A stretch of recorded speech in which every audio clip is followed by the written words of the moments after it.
Lithium ion battery కలిగిన పరికరాలు విమాన ప్రయాణ సమయంలో అతిగా వేడెక్కుతున్నట్లు తాజా నివేదిక ఒకటి వెల్లడించింది. అయితే అటువంటి వస్తువులను ప్రయాణికులు చెకింగ్ బ్యాగుల్లో ఉంచడం ఆందోళనకర విషయమని పేర్కొంది.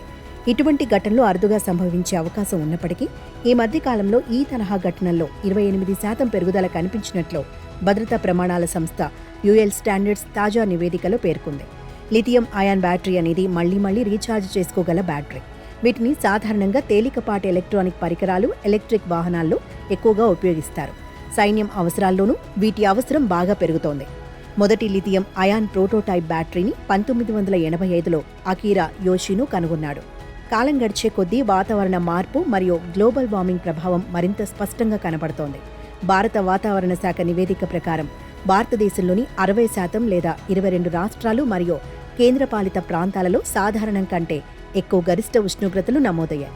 ఈ నేపథ్యంలో ముఖ్యంగా లిథియం బ్యాటరీ కీలకమైంది. సాధారణ ప్రమాదాలలో వేడి ఒక ముఖ్యమైన కారకం. దానిని ప్రోత్సహించే గుణం ఈ బ్యాటరీకి ఉంది. ఉష్ణోగ్రతలు పెరిగే కొద్దీ ఈ బ్యాటరీలు ఉష్ణోగ్రత సంబంధిత ప్రమాదాలకు గురవుతున్నాయి. పాక్షికంగా అధిక ఉష్ణోగ్రతలు తక్కువ గ్రేడ్ లిథియం అయాన్ బ్యాటరీలు వేడెక్కడానికి, అస్థిరంగా మారడానికి కారణమవుతాయి. ఇది అగ్ని ప్రమాదం లేదా పేలుడుకు దారితీస్తుంది.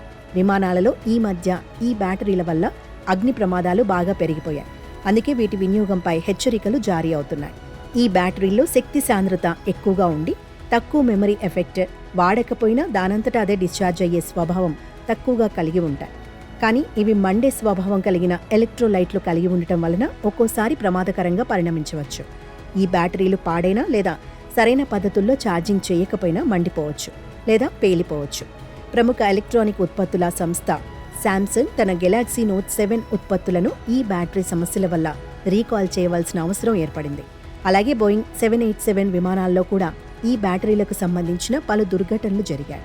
35 విమానాల్లో నమోదైన కేసుల ఆధారంగా చూస్తే ఇతర పరికరాలతో పోలిస్తే ఈ సిగరెట్లు అత్యధిక శాతం వేడెక్కుతున్నట్లు తాజా నివేదిక పేర్కొంది. వీటిని విచ్చలవిడిగా వాడటం, ఎక్కడ పడితే అక్కడ పీల్చటం ఈ మధ్య బాగా ఎక్కువైపోయింది. వీటిలో ఎన్నో రకాలు వస్తున్నాయి. వీటిని జనం వదలకుండా వాడుతూ ప్రమాదాలకు కారణమవుతున్నారు. 60% కేసుల్లో ప్రయాణికుల సీటుకు సమీపంలోని ఓవర్ హీటింగ్ ఘటనలు చోటు చేసుకుంటున్నాయని తెలిపింది. అయితే పోర్టబుల్ ఛార్జర్లు ఈ సిగరెట్లను తనిఖీ చేసిన బ్యాగుల్లోనే పెట్టుకుంటున్నారని సర్వేలో వెల్లడైందని, ఇది నిబంధనలకు విరుద్ధమని పేర్కొంది. శాన్ ఫ్రాన్సిస్కో విమానాశ్రయంలో టేకాఫ్కు సిద్ధంగా ఉన్న ఓ విమానంలో ప్యాసింజర్ బ్యాగ్లో ఉన్న ల్యాప్టాప్ నుంచి పొగలు వచ్చాయి. దాంతో ప్రయాణికులను కిందకు దించాల్సి వచ్చింది. డాలస్ నుంచి ఫ్లోరిడాకు వెళ్లే విమానంలోని స్టోరేజీ ప్రదేశంలో ఉంచిన ఓ బ్యాటరీ కాలిపోయింది. దాంతో విమానాన్ని అత్యవసరంగా ల్యాండింగ్ చేశారు.